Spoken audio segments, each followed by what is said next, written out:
though. He had no mana. Back to tier 3. I agree with that. You don't want to sit on this lane with no resources and just watch Gyro farm. It's a pretty even laning phase across the board.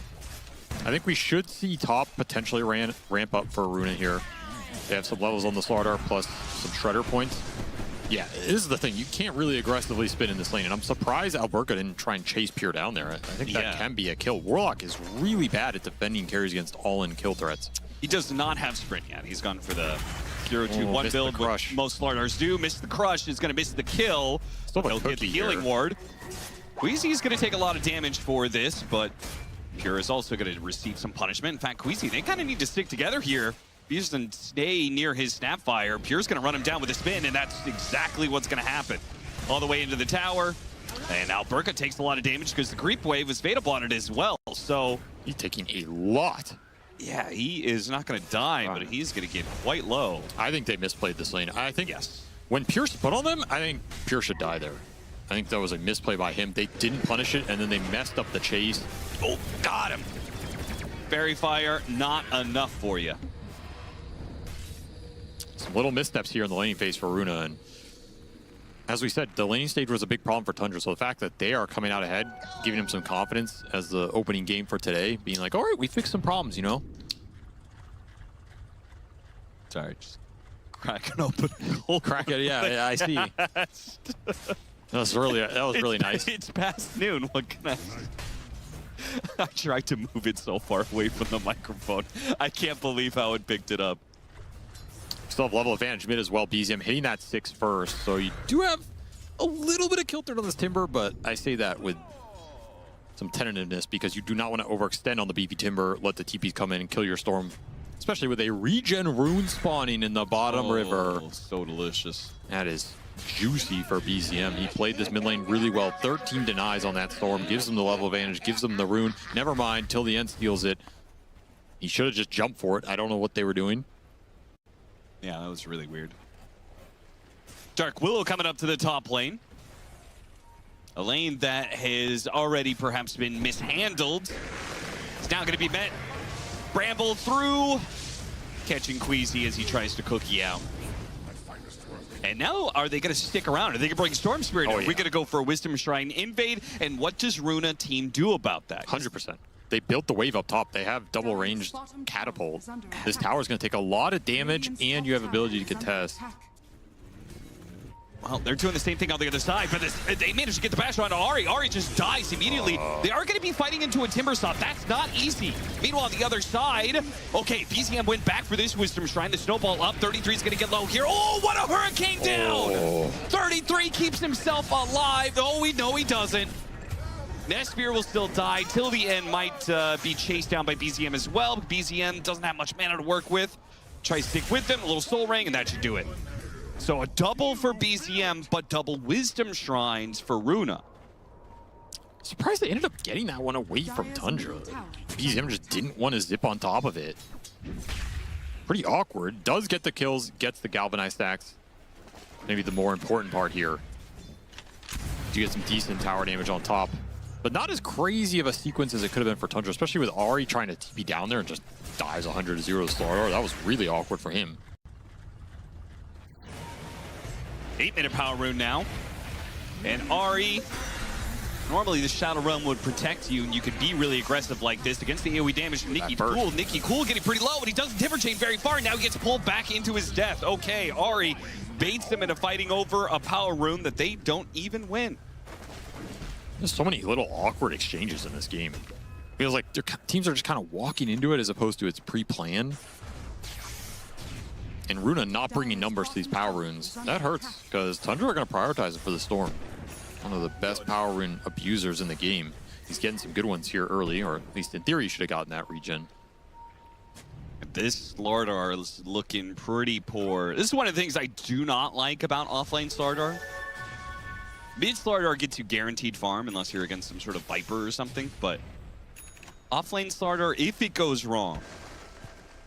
I think that lane should have gone better though. I think there's a wide margin to play that lane a lot better and potentially get aggressive on the Jug, especially if you don't give him early double bonds on the waves, especially with where they had the equilibrium.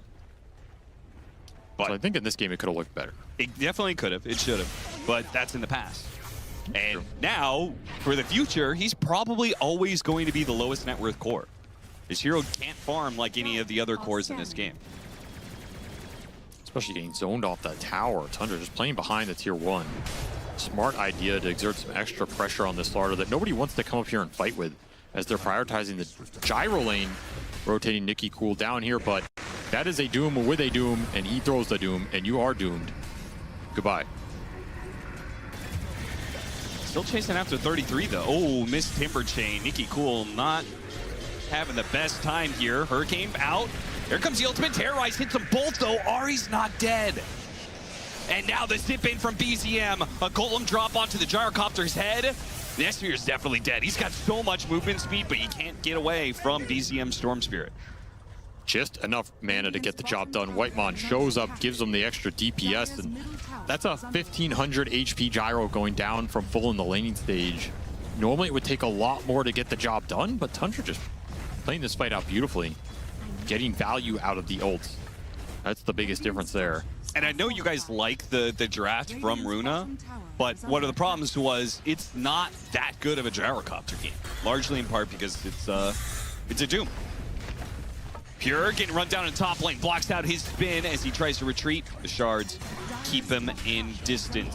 Runa take over this top lane just like Tundra did on the other side of the map. We'll have play options against the Jug, as we saw there, with the punch and the slaughter that both go through the spin and just ramp up the physical way faster than he's going to get that mantle online. For a long time in this game, you'll have some kill threat on Pure, which is always nice to have. Though, with the start Tundra's had, Siege Wagon's gonna bring him low. Pure, he might just die to this. Punch goes out. They're trying to catch him. Bash goes to... That's not enough. That's not enough. They ran damage, and now he's getting away. And BZM's in prime position to kill this gyrocopter once again. Somehow they chase down Pure. What a tree plant, but BZM, out of mana. No Soul Ring, out of mana. Can't get the final bit of damage. Can't zip. Oh, Arqueezy styling on Pure. He hit him with the last 3 kisses, and he ticked out to the burn. That's just a bit.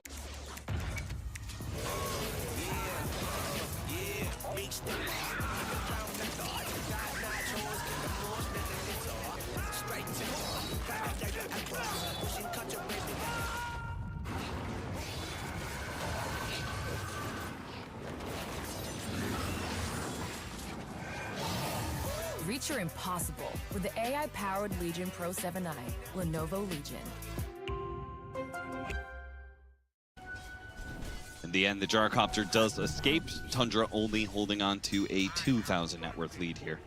But still holding better map control and getting the better of both bounty runes and power runes. We're also seeing 33 be very active on this Doom. He's looking for the fights. He goes early drum, thinking about the blade mail. This is a Doom itemization from him that says, I'm going to be in the middle of the fight. I'm going to be leading the charge. Not going to AFK farm this game. Maybe a reaction to that series yesterday where he had to be a lot more involved than I think he wanted to be. So maybe he just comes in this series and says, okay, I'm just going to be hella involved from the start because my team needs it right now. No Wisdom Shrine for a minute, but you can plant some wards off this smoke to look for it.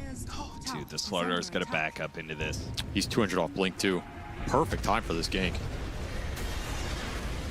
They're putting so much extra effort to keep the Slaughter out of this game. He's just food. Such an easy hero to gank and punish right now. I don't think his farm is crucial to Runa's game plan, but considering their other cores are also behind, that's the problem. Yeah. If the Gyro and the Timber were the top 2 net worth cores in this game and they were snowballing, and then your Slaughter is the one getting ganked, but he can still contribute the amp, give you Roshan, I'd say the draft is functional.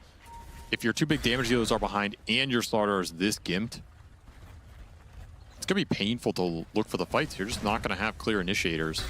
Whereas Tundra are always going to have this Storm Spirit who is getting every power rune available because of the early tier 1 tower advantage. 3 tier 1s down for Runa, 0 down for Tundra.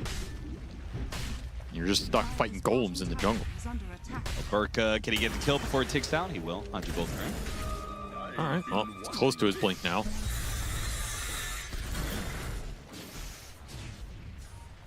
See how skittish Nicky Cool is. They're afraid that Tundra is going to come back to this Wisdom Shrine. And it's not a bad theory because there's even a ward laid out by Tundra. But they opted to finish up their next round of items, play chill, get another power rune, haste rune for BZM. Has he gotten almost every single power rune in this game? I think so. Other than the regen, they just gave up for no reason, so yeah. Haste Arcane. Not what you want to deal with right now, but you're giving up a lot of map control. Smoke is coming through with the Slardar blink. Oh, he tried. BZM too quick for him. And that's going to be a ruined smoke, a ruined blink dagger reveal for the Slardar. Just look at what their heroes are at 15 minutes. Nobody is out on the map. No. You're basically, you know, in that single ring outside your base. Just afraid of the Doom, afraid of the Storm right now.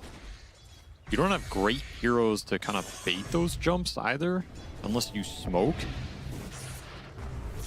And Tundra can just be doing this, you know, while you're trying to read, oh, who's Tundra going to jump next? They're just efficiently farming jungle. They were farming top Ancients with Jug. They were stacking this Ancients for their Storm.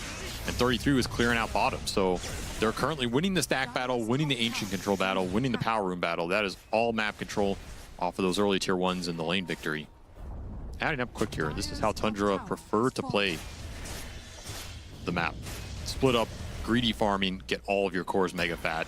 Kind of forces you to make a move on them. Which is why I like Queasy going out there and getting some aggressive wards down. It helps. Play with a little bit more aggression. This also helps you push the lanes. If you see some of the killers in the jungle like the Storm, it gives you confidence to push out waves, which can help you set up the next move. This Doom just lurking off map is a little scary right now with the early fighting items. I mean, they're bringing 4 down here to try and get this lane. Somebody's on the Lotus, and they know about it. They find 33.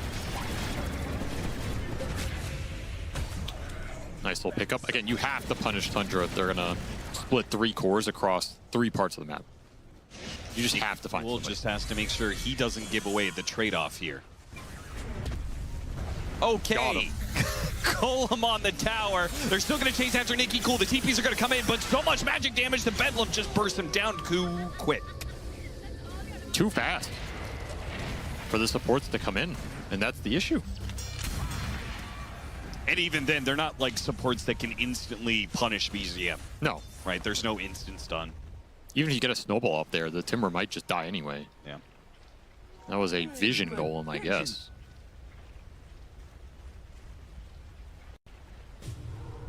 And now an ancient farming golem. Got to get that net worth up. Telling you, man, this is how you play Warlock now. Oh yeah, you should not be afraid to just drop this thing for minor victories that get you a lot of farm. Right back to their old hunting ground.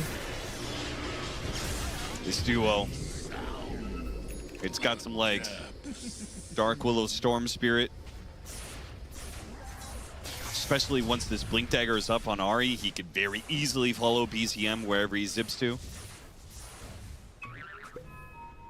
So powerful to have this 2 or 3 man hit squad that can provide threat on anybody in the game, because your other 2 cores have unlimited freedom.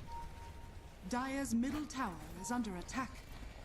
I wonder if 33 almost regrets going this Blade Mail with how much BZM is still in the game, because he's just jungling now, and now he's thinking about going back for Midas. You always have this bargain, but I like the idea of him going Blade Mail and being active. I, looking back, don't like the idea of him going Blade Mail and never taking a fight with it. I mean, that's up to Runa team, right? They don't want to play active enough for the Doom to be able to do anything, then that's okay. Nice jump, gets 2 supports, and tackles that mid tower. Now, this is how you come back into a game like this, right? Like, you can't just let Tundra out efficiency you. You gotta be actively looking for some fights. They're gonna keep looking. They're gonna go after 33 underneath this very aggressive board they had earlier. They do have the Doom that goes out, and that will likely result in a kill on the Timber Saw. The kisses, can they be enough to... The healing ward is outdoing the kisses damage. A basic ability, AoE out heals Snapfire's ultimate. That's not okay.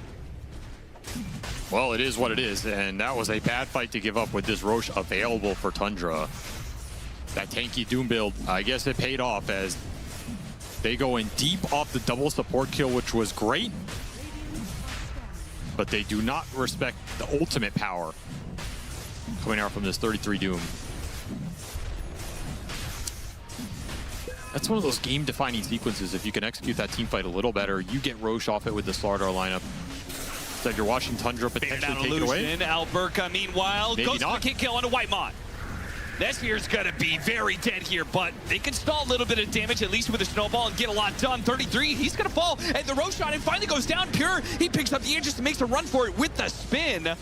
They were so focused on doing Roshan, they didn't have their Juggernaut for that fight, and now he's gonna die back-to-back, perhaps. No Omni Slash, no spin. He's missed the cookie, but that's okay.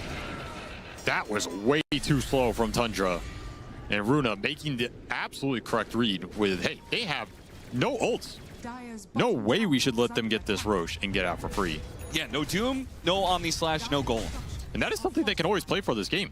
If the Doom and Omni Slash Golem get thrown out, just run it back. Head on into Tundra, whatever they're doing, and take the fight. You're almost guaranteed to have an advantageous fight because you have no long cooldowns you have to wait for. And you got the Roshan, but you lost the Aegis, lost the fight, and Runa is going to get the Tormentor. So they've evened out the net worth. Especially with the Shard going to the Timber here. It's kind of an interesting one this early on to the game. That thing's still a pretty decent Shard. It's not one you want to buy, but getting the slow chasing supports down, it's pretty good. Extra AoE against the Hoodwink, or the Dark Willow as well. This is not a fight Tundra can win. There's no execution or spellcasting that wins him this fight. Without those big ults. It's pretty hopeless. Sick bait from Nesphere.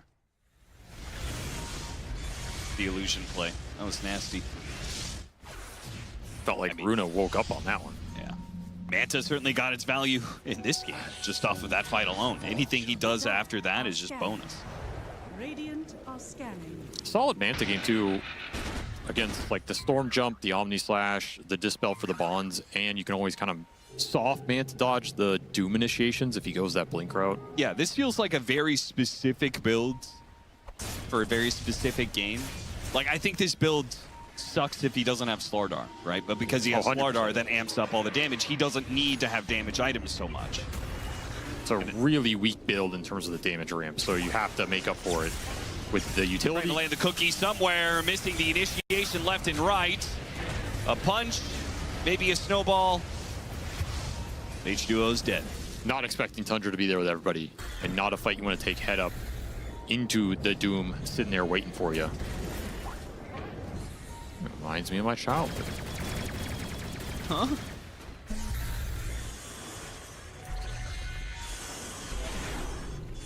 Wasn't happy with that one, but shake it off. They can get to the two BKBs and the Lincolns here across the three cores. Runa suddenly have a lot more frontline power against this lineup. Then you have some confidence to take the fight into the Doom when it's online. Speaking of that Doom, it's very rare to see 33 Doom solo network. Alberca's Slardar is almost catching up to him. He didn't go that Midas. Didn't go some Octarine nonsense. Hasn't really gotten a lot going for him in the fight. You know, he only has one kill to his name. Pretty slow game for him, all things considered. I have something for you. Would not be surprised if he just sells this Blade Mail for Midas at some point or something of that nature. Feels like he wishes he had gone that build. Yeah. At the same time, it is a pretty sick Blade Mail game. Oh yeah, it's great. You don't want to sell it yet, but he's had this Midas soft queued for a while. 33 does not like to be poor, I'll tell you that much. Who does? Radiant are scanning. Oh, they're going to catch him. Through the gate. Wrapping through from behind. He plays the ward, a laning ward. Don't have the stuns for this guy. I mean, if you plan it together perfectly, Crush, Snowball, okay, where was the point? He still got him on the, BZM didn't zip away far enough. He still gets another zip and another one. He is out. BZM almost gave them a second chance on that. I'm not even sure with perfect chain stun he dies. Yeah. He has Manta. I think if it was perfect, they got it. It's 4 different stuns, right? It's I don't know. Crush. He's tanky. I mean, maybe 5. Crush into Snowball, into Punch, into Cookie, into Bash. With the gyrocopter there, I think that's enough.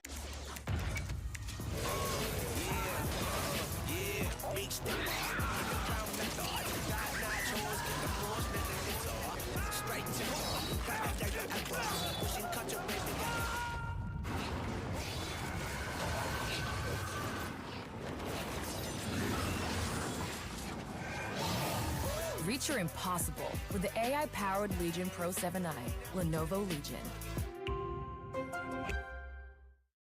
Dire's bottom tower Whenever this is Doom under is available, attack. plus some power runes on the Storm. They have a lot of vision to do it, particularly before the defensive items come out for Runa.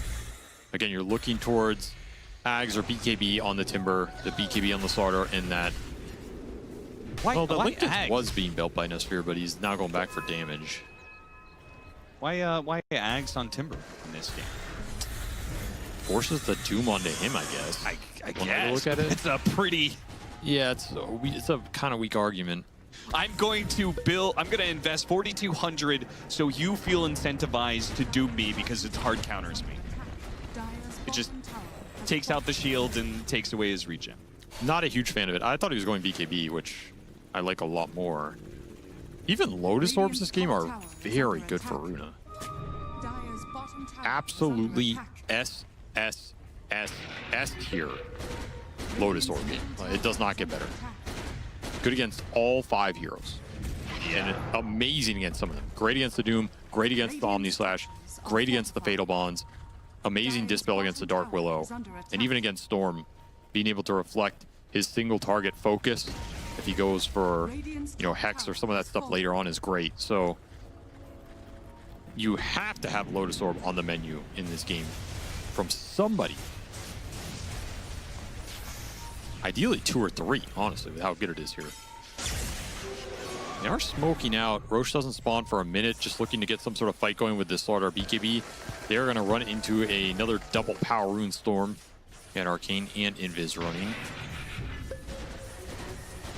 Give him the drinking buddies, but that means there's no drinking buddies to pull him out. VCM just trying to get a little bit of information there. Quick zip in, quick zip out. Trying to bait the Doom to come in and try and Doom him or something. But again, 33 doesn't have Blink, so I don't think he's really going to be aggressively looking for those initiations. More just when you enter the fight, he's going to sit back, come in, Doom one of your big boys. 33 agrees with you. Triple S tier Lotus Orb game. It's a solid one for Tundra as well, but That's why Storm Spirit win the Manta. better for Runa here. Do have the Daedalus on the Gyro. Pretty big timing for them in terms of that damage ramp. Very close game. Radiant's middle tower is under attack. This is a big smoke from Tundra. Again, you're trying to get these smokes to land right as that Roche spawns so you can smoothly transition into that big objective. What a timing for them to TP out right as Tundra mass rotated back to the tier 3, smoked through the lane into the triangle to find somebody, but Runa felt pressure on their other lanes, so... Going to be an expensive waste of time here for Tundra. However, Roche is a very short spawn here. It's like 35 seconds or something. Not the game I think you want to force it if you're Tundra. Pretty awkward if you get caught in that pit. We saw how weird it was earlier, particularly if Runa This really likes doing this. The Manta, and then he puts his hero alongside the illusion, so you think it's just double illusions. Well, he's not going to bait his amp damage, so... No.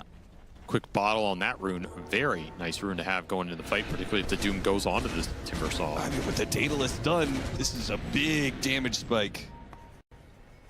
You also have Roche in the top pit right now. You could force it. I mean, Yeah, you got can. this amp damage plus Corrosive Haze. The issue with forcing it here is the Warlock Willow are going to be very annoying to fight for the Gyro if he's just in the pit. But if you put the Gyro on the corner of the pit, you could drink buddies, pull him out if they try and jump in. It's an option. He will force it here. It's pretty like fast. He did not pop the amp damage for this, though. Okay, there it is. Missed a little bit of time. Need to go all in for this. That's an illusion. Break. They know they're inside the pit. BCM is going to zip in. And the BKBs already popped. Terrorize goes out. But in the gyrocopter, he got terrorized. So the Roshan's going to be low. BCM's going to go inside the pit. He's trying to take it right now. And Nicky Cool gets it instead. Under the gun. Cool as hell. Takes the Aegis away from BZM. I thought that was a guarantee for Tundra. You were even thinking about going in and re-initiating, but you should take your gains and run right there. No Doom went out in that fight, and that was looking rough with the Terrorize landing on the gyro. This was the issue. You don't have BKB on gyro, so he's always going to get terrorized, golem, brambled, whatever nonsense in that pit. They are very lucky and very clutch to have gotten out of there with that Aegis. And that looked like it was going into BZM's hands. It did cost them the Tusk and his buyback, but frankly, Runa kind of got away with highway robbery there. That absolutely could have gone a lot worse. The downside for them is they didn't get Aegis on the gyro, which is who you wanted it on in this game. And who you will always want it on in order to deal with the big ults coming out from Tundra. Though getting it on the Timbers is nice with the Ags. You know, this is now an Ags Timber you don't want to do. Well, I was going to say with the Shard, he can actually sit up front and hit buildings. He can do some objective taking of his own. Not the fastest, but... I'm just still worried about the fight for Runa if the gyro gets doomed and all in. That's always going to be a concern. You still don't have any Lincolns or Lotus Orbs to protect him. Dire's middle tower is under attack. Oh, they got a courier with a plate mail. That was for BZM Shivas. Nice little pickoff. Radiant are scanning. And we did see 33 go back for that Midas, so... Also thinking about Shivas. I mean, great Shivas game. I don't know if you need to. Would be okay to have two here. You're jumping different areas of the fight. Love how Pure takes these camps right as 31-minute spawn, so Nesphere's just like, okay. Even gets the next wave with the Illus. He is jacked. We haven't talked about it much, but... Even once you get the saves, he's going to try and get a nullifier.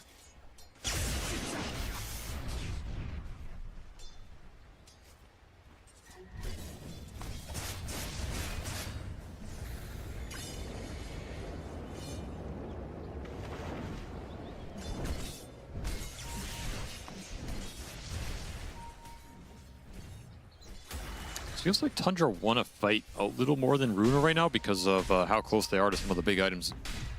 That Lotus on the Slaughter and the Satanic on Gyro would be huge in this game. Whereas you can always just kind of take little fights or skirmishes off the power of BZM and his Galvanized stacks. Still sitting at 20, level 20. Does some serious damage, can still be a problem in locking down. A Shield Rune plus Lotus, now's the time for Runa. I don't know if you can wait out all these items. You've got only 2 minutes left on the Aegis. The issue with this smoke is you're going into all the cooldowns and you're split up. The Timber's bottom. Yeah. He's your Aegis carrier. They're going to make a jump. It's a hard target to burst. It's got to be perfect. Crush. Snowball. Oh, he got the bash into the snowball, into the punch. Okay. Very well executed. This time, they had it. He had no Manta available. That makes a lot of difference there. Because he can insta-Manta and then you're probably screwed. Maybe you could still get the bash and stuff, but Manta was on cooldown for 3 seconds off that play. And they saw the Illus mid, so that was calculated. It was a very good read. The Satanic is now done. I feel like all the items are coming together. We only have a minute left. I'm not saying you need to rush things because there's, you know, well, they're going in. Just Timbersaw, but they're just going in. Give me those ancients. Give me that. Take the outpost to allow the TP in for our Queasy. At least this Aegis will give Nicky Cool all his mana back because he's sitting on nothing. That's some mana issues. Dire's bottom tower is under attack. Dire's structures are fortified. They've played this map pretty well. They've given up very few bad kills. Tundra seem content farming this Jug Doom, but you're not building a lead. Bottom tower has fallen. And we saw how much map control they had early in this game as that lead was being built to 6 or 7K. Now it's back down to 4. Yeah, they haven't made any progress with all that extra map control over a 10 or 15-minute interval. And this is very uncharacteristic for Tundra, who normally, led by one of the best macro players of all time in 33, can accumulate some sort of lead with the advantage. And a Doombringer. I mean, this is a hero that prints money. Yes, but there's no reason to get too worried about it, right? Like, it's 34 minutes in, you're kind of guaranteeing we're going to go late game. And don't you favor Tundra late game? I mean, it's a Doom Juggernaut against Gyrocopter. I feel like at some point there's just going to be a fight where Gyrocopter doesn't get to play. I do favor Tundra late game, but if Runa have a bunch of Lincolns and Lotus Orbs, I think the game can be pretty weird. Radiant are scanning. I think the initiation for Tundra can be pretty difficult if you have the correct defensive items. Playing for the Wisdom Shrine. Here comes the invasion. Alberca, he's going to be one to break the smoke here. Does manage to get the call. Jump in from BCM. Shivas reveals. And a quick kill onto the Slardar as they take the Wisdom Shrine. Queasy's not going to make it out either. His Glimmer Cape will not save him. Solid jump. Very easy. Have that Shiva's on the Storm, it just gives so much vision off the initiation. They know the team fight's secure with the AoE backup of the supports. Finally push in a little bit here. Threaten the base. Or more. Instant Yules and a Nullifier. No Aghanim Scepter for you for the Timbersaw. And they still have Terrorize goes out. They actually managed to get some sort of stun on Pure, but it doesn't matter. It's just dead. Yeah. No Doom required. Great ward from Whitemon to lay it out on the side there. Spot the Timbersaw and get the initiation very early. So they basically just team wiped them without throwing the Doom and without throwing the Omni. Yeah. That's rough. That is not what Runa wanted to see happen in this game. All off that vision and just bold initiations here with the Storm, who, again, is still very difficult to lock down unless you get that Lotus Reflect or something. It's pretty much untouchable. I mean, I love this pickup. Divine Rapier for Nesphere. Kind of has to. I think you kind of have to all in for this next Roshan period. If you can get the Divine Rapier before Roshan spawns, win the fight, get the Aegis. It's also worth noting that Timber could have got, like, he shielded here, got Yules, but the Nullifier doesn't hit him because it was an ally Yules. Yeah. So that's a little awkward, but you're already dispelling the Ags in the first place, so you don't really care. Yeah, who cares? Just too bold and brazen on that front line. Like, you can't be sitting up there with that Ags thinking I'm invincible when they have all these dispels. Good neutral item for Timbersaw to zoom Bloodright. But I bet he's regretting that Ags. I don't think it's done anything this game. This was not the game for the Ags. No. Not cool. Definitely not cool.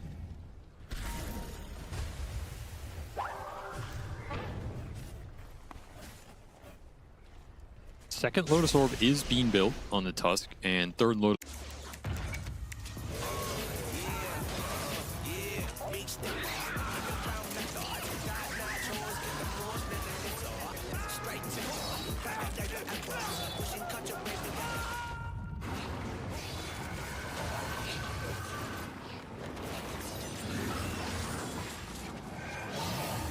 Reach your impossible with the AI-powered Legion Pro 7i, Lenovo Legion. Just buy it now. Nah, he saved up too much gold. You're 400 off. You get scanned, however. Nice little sneaky ward on this high ground. Trying to take the outpost. They're going to jump on the Gyrocopter. Are they okay with this? They got the Lotus out on him. The stun goes into the Storm Spirit, but there's just too much damage to the Gyrocopter. Sure, they got the catch on the Storm, but they can't. They don't have the same kind of follow-up that Tundra has. He got pulled into the Terrorize. No chance to Satanic there. Just gone. Radiant's middle tower is under attack. Every time Tundra make the jump this game, they're going to win the fight. Yeah. It's just too much room to play with. Runa have not been aggressive. They've been trying to play behind the Gyro, get him to this Divine Rapier. It's just too slow. Too much vision available for Tundra with all these deep wards. middle tower is under attack. Dire are scanning.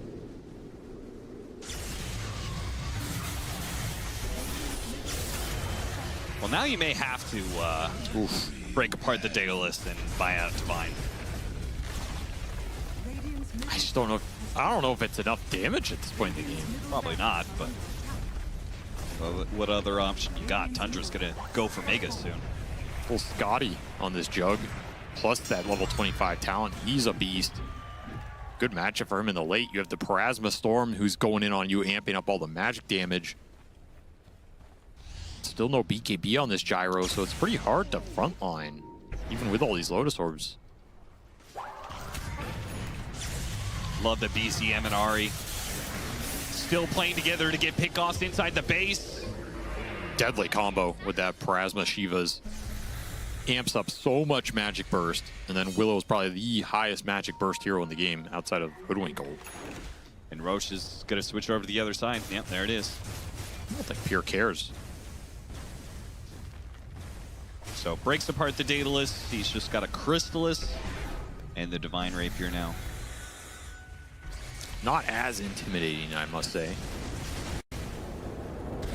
I also think he cannot get jumped. Even if he's Lotus and he gets jumped, I think the fight is going to end up being pretty rough. I mean, at this point, I almost wonder if you need to play for Divine Rapier and buyback, like a fight inside your base. Oh. Little toss action. Because you do not seem to be in a position to contest this Roshan. I also think there's a world if you're 33, you can just doom him and just doom the Gyro no matter what. Yeah. Who cares?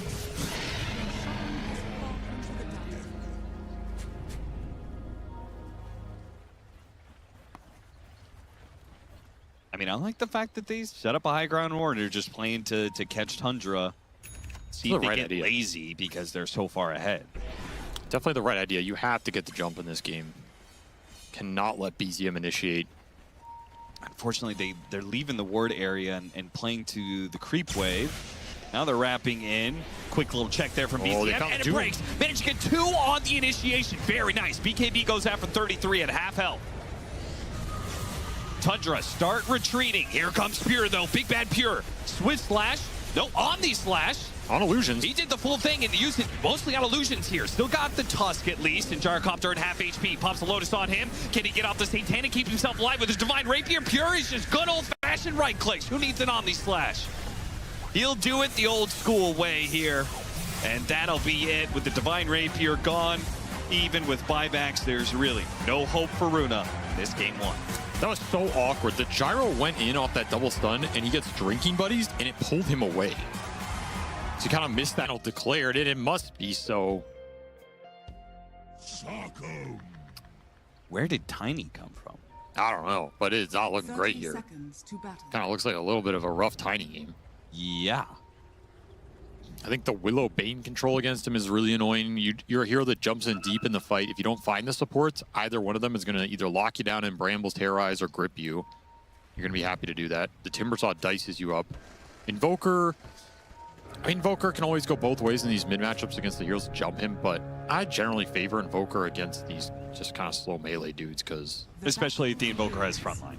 Yeah. He's got Marcy and Timbersaw, so you're probably seeing the Invoker last in a fight.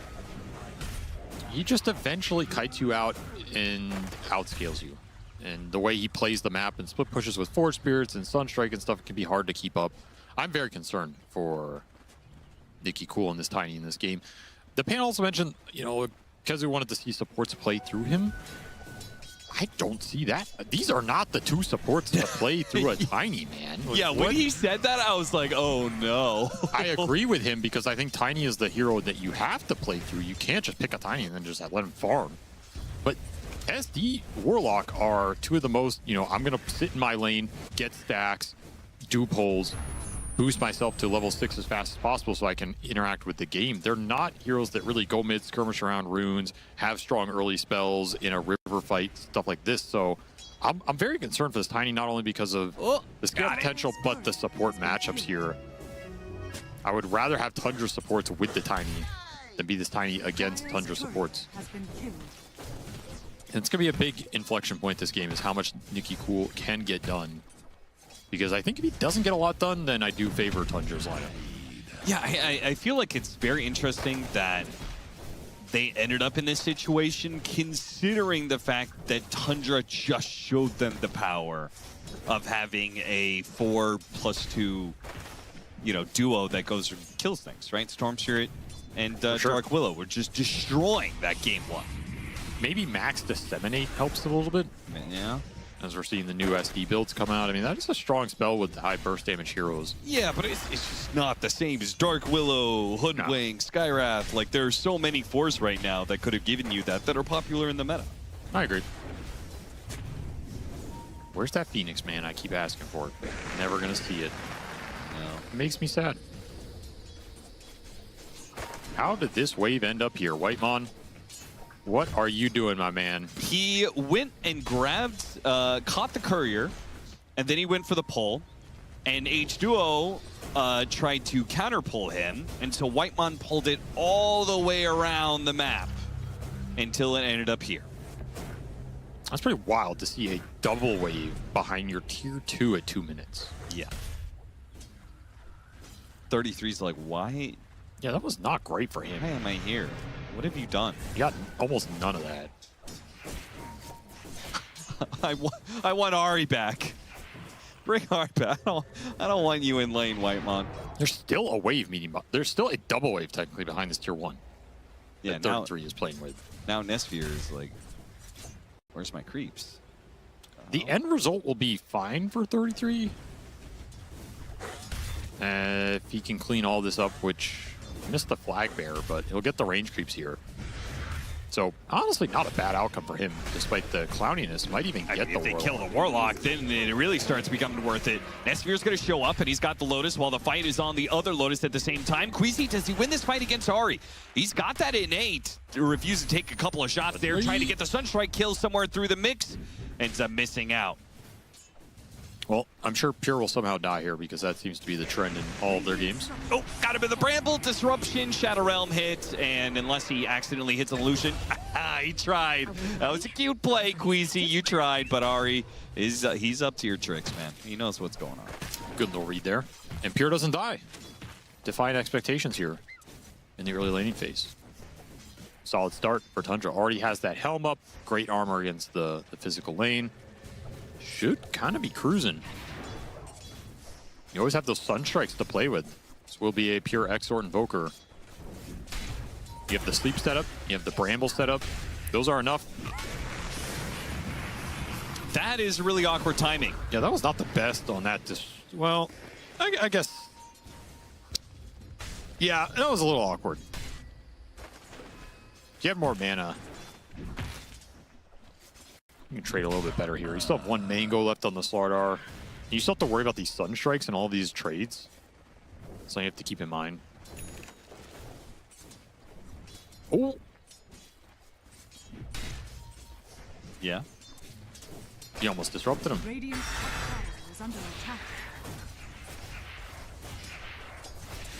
The weirdness of the top lane continues.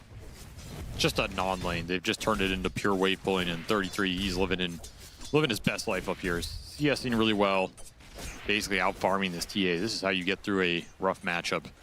Once he has the levels, he's not going to care about this Templar Assassin at all, which will let the Bane roam around, potentially set up Sunstrike kills, harass this Warlock. This is not how Warlock likes to play. He wants to be doing pulls. This is why any sort of lane that disrupts equilibrium against this hero is amazing. Trying to stare the Sunstrike. Good call by Nesfear to hug his support like that. And this is a lot of time off lane, so they need to get this kill. And with the Blood Grenade, I think they've got it. They do. Radiant's Not the kill you wanted to feed away when this Warlock was really suffering up here in terms of experience. Maybe 33 will get the trade, though. He does not have Timber Chain. Treads run him down. He's faster. Denied to the Lizard? Or just make him work for it. Oh, Sunstrike dodge. He's really going to work for it. He even can pop Stick and Fairy Fire if he wants to. Prolong it a little bit further. Jumps onto a Burka and body slams him. No Crush comes out. He's gone. That's going to be a free 6-minute Lotus pickup for this Marcy as well. Maybe Pure finding a little bit of his laning back, huh? Yeah, the off lane for Runa team continues to disappoint a bit. Their worths are still pretty close across the board, though. Nikki Cool is winning mid. Not by a lot, though. This is a very even lane. 10 denies on the Invoker, in fact. I feel like Tiny should be doing better in this CS battle, particularly with BZM throwing out all these stun strikes and using up his mana pool. Just not been the case. Pure hops on out of there. Rotation from Runa team does not net a kill. And this is where the support duo is just not that fast.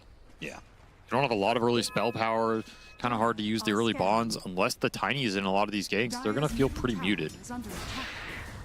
Difficult to go and interact with this Timbersaw as well. Yeah, you have TA up here, but what's the combination follow-up with TA to threaten 33? Doesn't really exist unless it's the Tiny rotating with the big combo, so... And when you're in this situation, you probably just need to stack, right?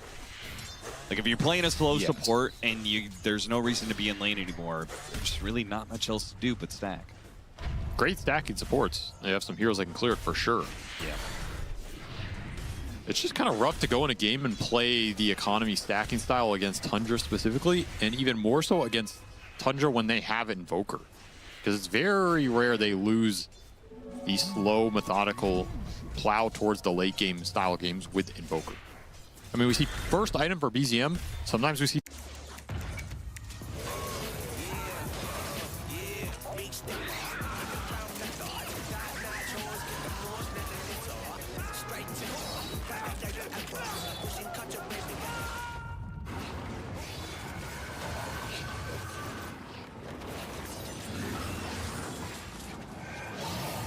Reach your impossible with the AI-powered Legion Pro 7i, Lenovo Legion.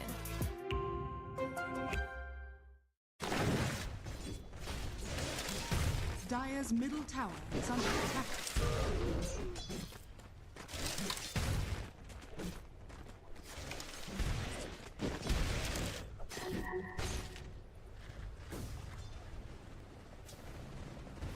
Still halfway off that blink.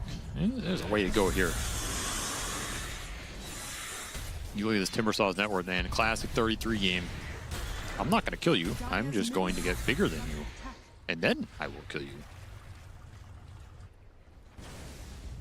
Watching these games through Dream League, who do you feel like, Runa? Good catch on Pure, right as he tries to jump out, gets tossed. Repositioning stops. Tornado comes in with a meteor, though. Oh, and Pure's not dead yet. Okay, never mind. Crash landing. Tiny does some serious damage with that toss. But what a hit from BZM.